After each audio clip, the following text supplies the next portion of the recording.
Hello, my name is Teresa. I was John's wife and now I'm his widow. I've been a supporter of John's campaign right from the start because it gave a voice to my feelings of anger and distress and showed me that I was not alone. John was diagnosed with dementia in 2009 at the age of 55. I was his carer, but by 2013 John had become extremely violent and I could no longer cope. He was in 2 hospitals during the last months of his life and placed under a mental health order. The first hospital was nearby and I visited him every night and twice a day on my days off. Our daughters visited every evening and at weekends, while his sisters came up from Glasgow on the bus twice a week. The family gathered round to support him. With medication, he became calmer, but basic care and falls and prevention were lacking, and he was often scared and confused. When John was transferred to the second hospital, it was no longer possible to visit him daily, monitor his care and comfort him. It was 18 miles away through country roads, and the bus only went there once a day, if that. The visiting hours were very strict, and of course I had a job. Days would go by when I couldn't see him. Anyone who understands Alzheimer's knows that change and disconnection from loved ones is not good for those with the illness. I knew that isolation would be bad for John's health and for his well-being, and it was. He walked into that second hospital, but very soon he could no longer walk at all. Although he was no longer violent, he was placed under restraint. When he had a sore throat, they paid no attention, even though it meant he stopped eating.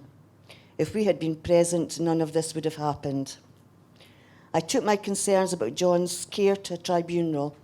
Here the doctor said that the strict visiting hours would make no difference to John because his hospital stay was just a stepping stone before going into a nursing home. The tribunal went with the medical evidence, not with the family's knowledge of their husband, father and brother. After 10 days, John had deteriorated very badly. I hadn't been able to visit for 8 days because of my work rota, and at no point on my twice daily phone calls was I informed of the deterioration in his health.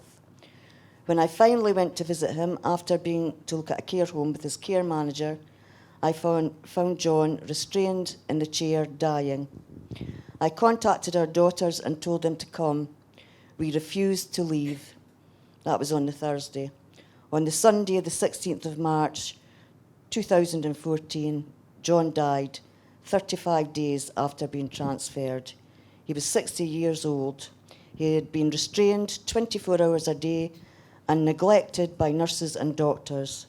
The death certificate cited Alzheimer's as cause of death, but we believe that John died of dehydration and starvation.